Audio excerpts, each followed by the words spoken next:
On today's episode of The Dead Life, as we count down to my 100th episode, my guest is none other than the man behind Medium's character, Joe Dubois.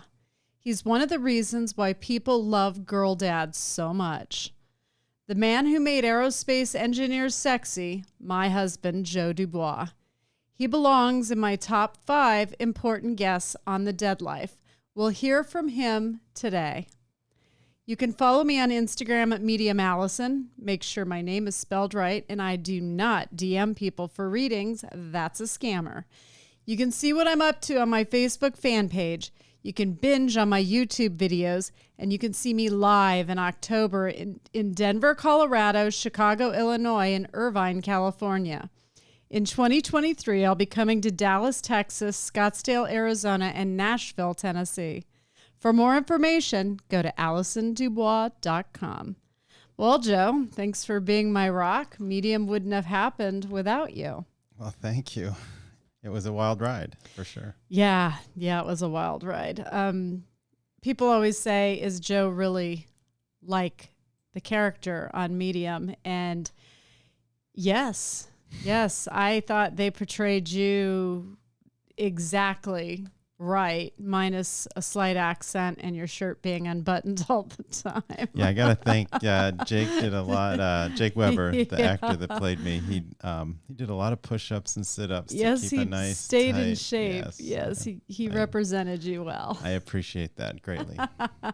And I thought that Jake really picked up on personifying what a girl dad looks like. You know, it was interesting. He is... At the time, he wasn't a dad yet. Mm-hmm. He did become one later, but somehow he channeled it, and he really figured out what it meant. And I think the actors, when they act, they grow a fondness, love for the children, and sure. like they have their family. Yeah. It was strange. We're not in television. I mean, No. we are now, but we hadn't really been a part of that world at the time.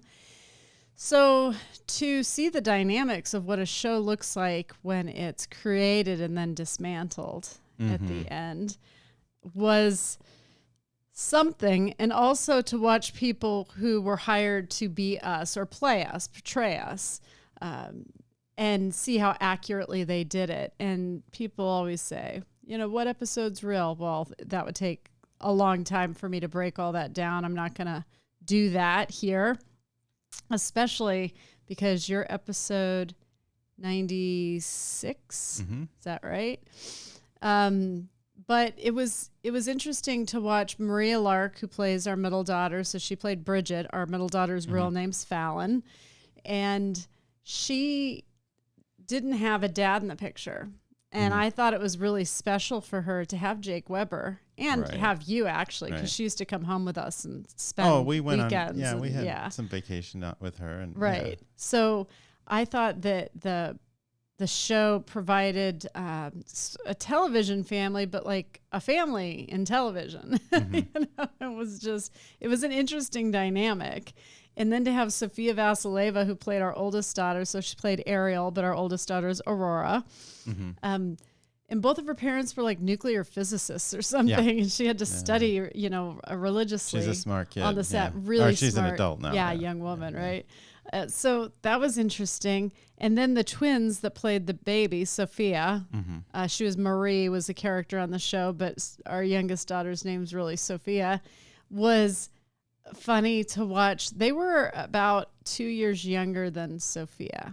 They were younger. Yeah, but she's the baby, so it worked. It wasn't that. It's that when we'd have like a wrap party for the end of season, and one of the twins would jump up on my lap because they wanted to be held, and they were little munchkins. And Sophia was not having it. No, she was like, that's my lap. So I just thought it was really funny to see this really strange and unusual dynamic. But how lucky were we to have experienced such a crazy ride. And it was interesting also to see wives, I think, held their husbands to a higher standard as dads with that show, with the show Medium. And I used to have them come up to me and actually tell me that. So I know that this happened. Sure. And I think it's a natural thing for Hollywood to want to find the crisis, because those are interesting stories. And in ours, the B story was always a family story, Right. and it didn't need crisis that wasn't different than a normal family would have. And so it allowed... We had plenty of our built-in crisis. Right. But they weren't, it wasn't the big drama that the bread and butter of Hollywood. Right. And so that allowed the character to reflect who I am, which is a dad of girls and an aerospace engineer. And an aerospace engineer. And that means that you have to do, I mean, there's certain things you do, not even have to, that you want to do. Yeah, you know? girl dads know. You learn to do ponytails. Mm-hmm. You learn to braid hair. Mm-hmm. You learn when they cry how to respond because they don't I think I'm still learning that one. Well, I think you're pretty good at that one, actually. Now, well, okay. Sometimes. If it's hormones, you're clueless. I don't know why. You could see it a million times and you're still not sure. You're like, what's up? It's obvious. Yeah. But you were great with them because I'd be on the road and you'd often be at home and you'd go to the cheer competitions and cheer practices with them. And, you were just always there for them. And science fair projects. Thank you. Yeah, I know. You still have the teachers stumped on a couple of what projects you helped them with. You know what I mean? Women helped, but maybe did a little more than that help. was a solid pasta bridge. Yeah, the teacher said they'd never seen one of those last, so that was great. And the girls are proud of you, for being the smart dad, the cool dad, the dad that's always there. But I did see a clear wave of change amongst fathers in the household with children, with small children especially, in that window of 7 seasons that Medium ran. And I think you gave a great example to a lot of dads who were trying to figure it out to say, hey, it's okay to be a soft dad when it comes to, being there for your daughter or your children and still be a strong man. Like, you can be both. You can be sensitive and you can save the world. So don't choose one or the other, be both. And I think you did that well. Thank you. You're so quiet today. Okay. Well, do you have any thoughts on the show that you wanted to share of the experience or? Well, it was, it really turned our life upside down to see yourself on the screen and have to decide, is that really you or not? Like for me to just to step outside yourself for a moment. But then all the Hollywood stuff, they run their business different than other. That was not easy to navigate. We were regular people and we got thrown into a spotlight that was not going to go away. And we learned how to adapt to that world. It's a crazy world. Yeah, it is. It is. But we got to meet people. And I think that was the best part of it was actually the people that we got to meet and become friends with. Yeah, but I would say that's the one thing people ask, what was a real true story? And it was Allison and Joe in TV Land is what it was. So a lot of the details were off, but all the truth of the story was there. For instance, we don't sleep in a queen size bed. I didn't die. That looks super Southwest, which is not anything an Arizonan would ever sleep in or live in a house like that. Right. Yeah. There was a lot of Santa Fe in there. A lot of New Mexico going on up in that set. Right. It's like, okay, no. That's not the way it works. But, So yeah, just seeing all that, it was, we did move out to California for a little while. Yeah. And, that really shows you how true the story was. As a family, we moved out as a family and we had our own little adventures out there. But it was, it was us against the world. And we went and we did it, the 5 of us. Like we moved to crazy town. That was something. And we were all in. And we actually left at just the right time.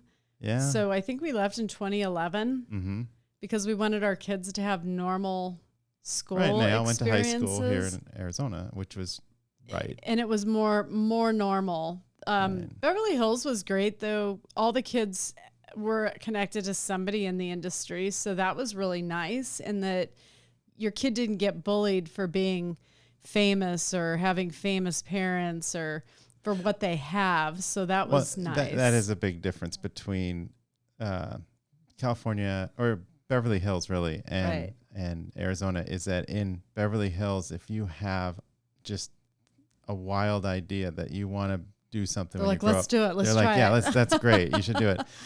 In Arizona, they seem to be more practical, Yeah. but at the same time, you self-limit. You're limiting yourself. You can do more, Yeah. but you just have to try. Yeah, it was this beautiful, ugly place. I don't even know how to describe it. Like, it had the best of the good out in the world, and it had the worst of the bad, and it was all in one bubble. It's always in the shot. Like, they take the shot with the camera and it looks beautiful, but if you wind it out, you see that it's look by the garbage cans of the homeless and stuff. Yeah, Don't look up at the palm trees. They always get the shot upward at the palm trees. Yeah. And they don't show what the surrounding areas really look like, and it wasn't good. But what it came down to for us is, and we had very real conversations when we lived there. We did have real conversations when we lived there. Before we move on to that, what we just talked about, what it's like in California, we are Arizona folk. And there's a natural friction. Between California and Arizona. Yeah. We love each other. We hate each other, I think. I mean, Arizonans go to California and San Diego for vacation, and California comes to Scottsdale for vacation all the time. So we see each other a lot. Yeah, but now they don't leave. Right, a lot of them moved here. A lot of them moved here. So like, go back and fix your state, because it was a beautiful one. Yeah, it has everything to be a great state. Right. Just a few people at the top to be fired and clean that up. Go there. No. This is not a political. This is not a political show. Hey, I think the people that moved here would agree with me. Yeah. But anyways, it was.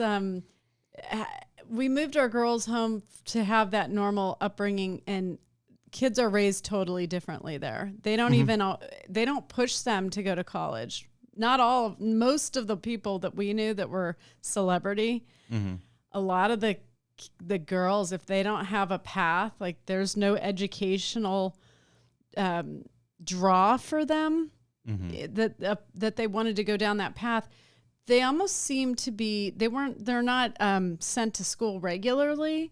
They don't even have to go after a certain point. I saw a lot of this. And they're beautiful, and they're dressed a little more provocative than I would, dress my kids at that age.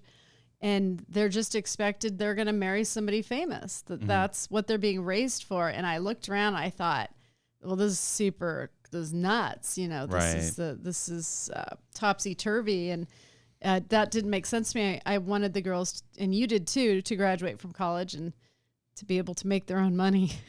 To have ambition. And passion. And not everything is, you don't have to go to college, but right. A lot of things you have to go to college for. But even if your path is to do something else, it's not to get married to somebody famous. That's not a path. But it's a culture. But it's a culture there. So that was, I thought that was capital cult. Interesting. Well, our daughters were very happy to have a grounded dad in that wonderland and I was that we were fortunate living enough in. to be able to spend a lot of time at home with them. Yeah. So that helped a lot. As crazy as our life, it was very normal.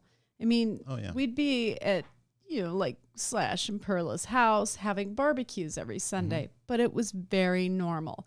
During Easter, the Easter bunny would come and hide eggs. And it was very family. We were very close to them. So that was, we were on each other's emergency pickup cards, for school, for the kids. It was something, but like all good fantasies, they blow away and end. Right. And it changed there. There was turnover, and it was time to go. Right. But being back in Arizona you were no different. I thought you maintained your grasp through all of that. You were very grounded. We dressed a little different. We were a little more rock and roll. That's true. We didn't realize how much black we had in our wardrobes until we got back. But that's okay. If that's as much as that was fun. If we're going to fall in with a crowd, rockers. Yeah, that was great. And two of our girls played the guitars. So that's one still does. Pretty great. So with the girls, were you worried that a television series was going to change who they would be or affect them in a way that would make them narcissists, or that they would go down a different path? Did that even concern you? I think it was the hardest on Aurora because we had, she was the oldest, so she was on her own more in a sense, like out of our, with younger children, they're at home or they're, you know where they are. Right. When you're 16, you go out with your friends some, and well, and it was such a small town that it felt safe to let them go out, but it had every bad thing in the world in that tiny bubble. Right.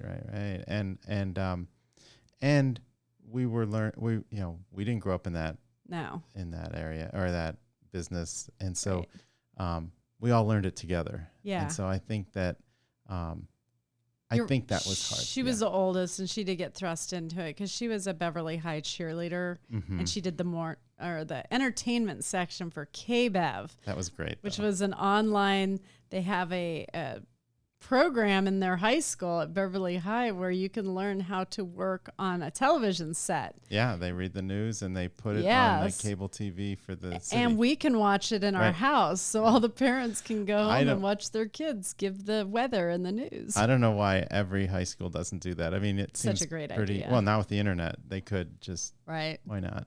Right. I know. I just thought that was great, but it's a culture there. So with Aurora, she did get hit the hardest. She was totally buying into the whole red carpet thing. And but she's really balanced out, and I'm really proud of who she is because she was dating a famous actress's brother, and she was going to all the premieres, and it was hard to decide what would limit her in a bad way and what would limit her in a good way. Right. And so now as an adult, I think one takeaway she does have is that she doesn't limit herself. She doesn't. That's true. She knows that she can do it. Yeah. She's very creative. Very creative. Yeah. She and Sophia look a lot alike. They look a lot like you. Yeah. Well, it was an honor being their parents. None of it would have mattered without them. I mean, honestly, and I don't know how single parents do it alone because I felt like we were juggling with two of us. Was a lot. So my hats off to single parents that are going through raising their kids. But the girls were so lucky to have the best dad.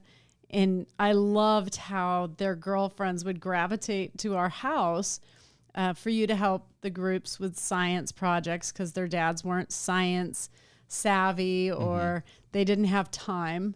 And then I'd go in the kitchen and bake cupcakes or something. So, because I knew that they'd be hungry little bears when you guys were done. And I loved it. I think you did too. So we're kind of beaver cleaver in a weird way. Right. We enjoy that.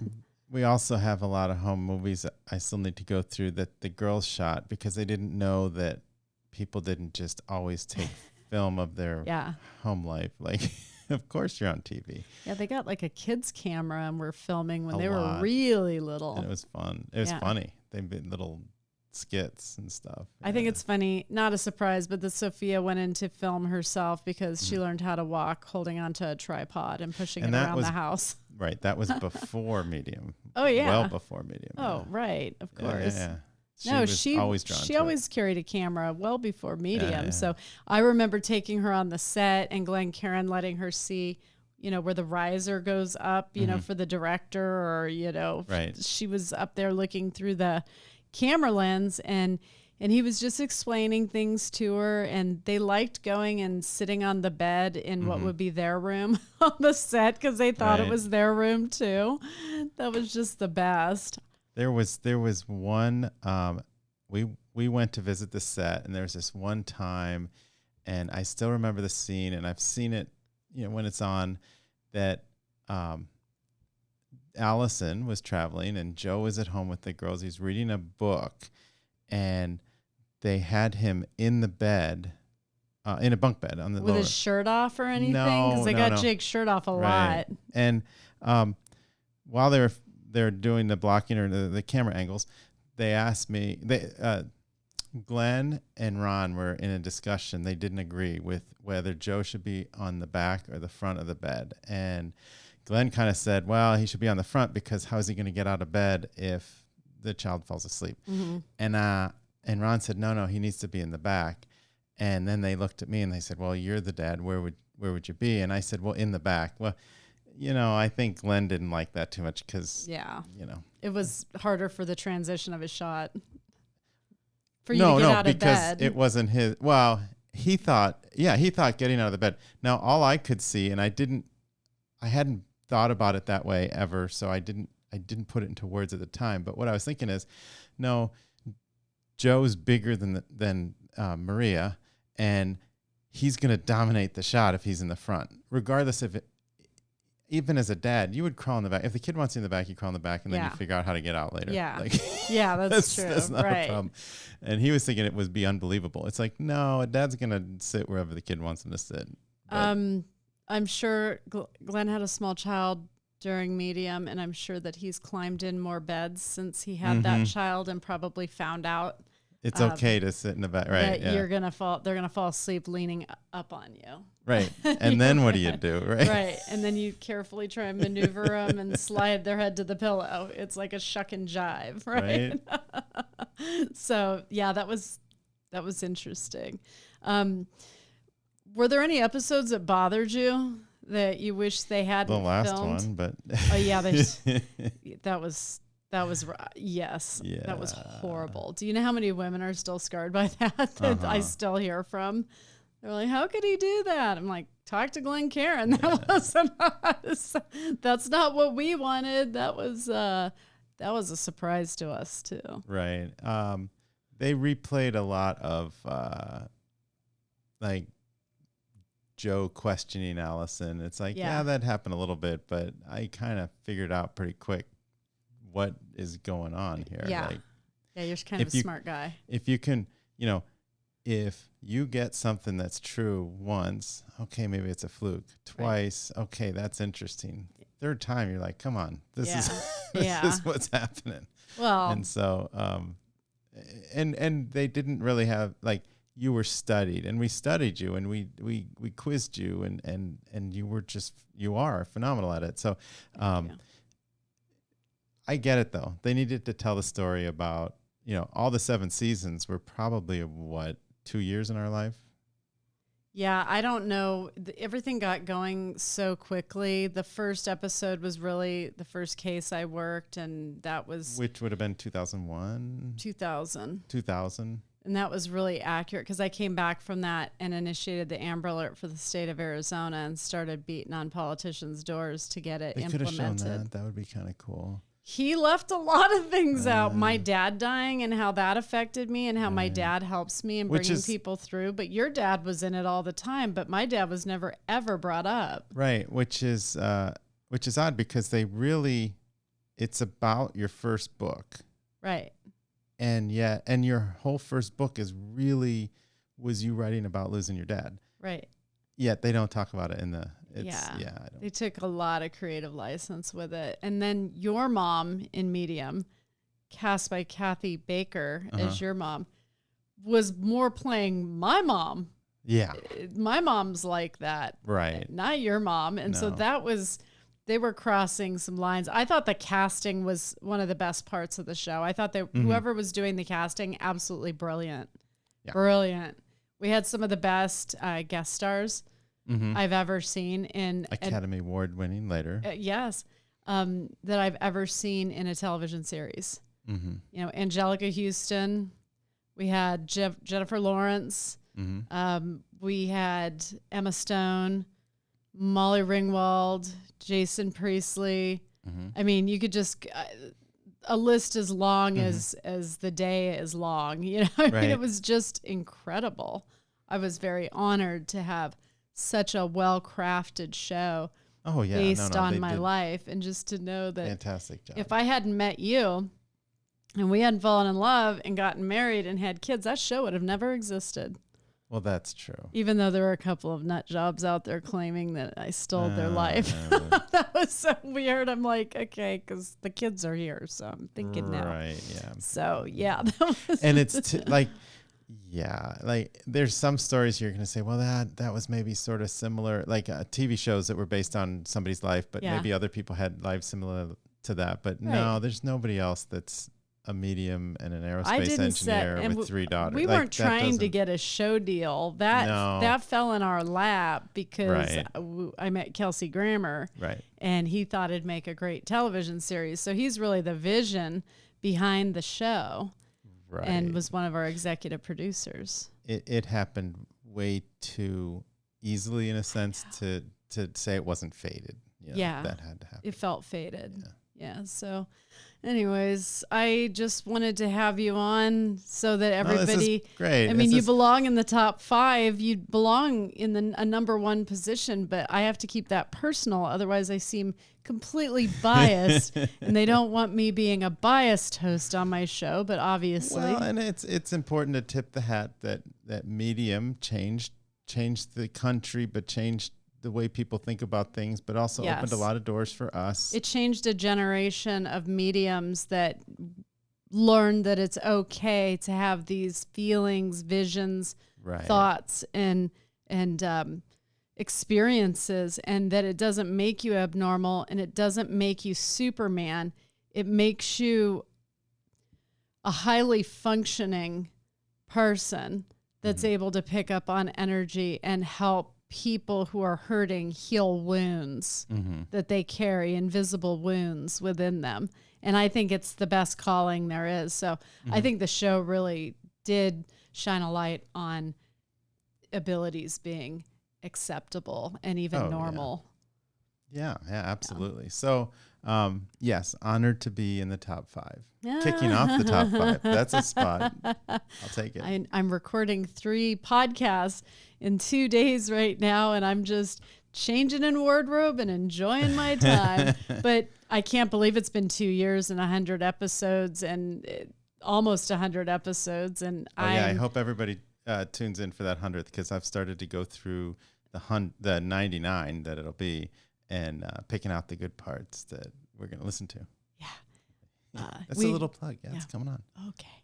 So thank you for being here. And I know as much as we love Arizona, there's always going to be a special place in our heart for the time that we had in California that was absolutely special and some of our favorite memories. So thank you for the electric memories.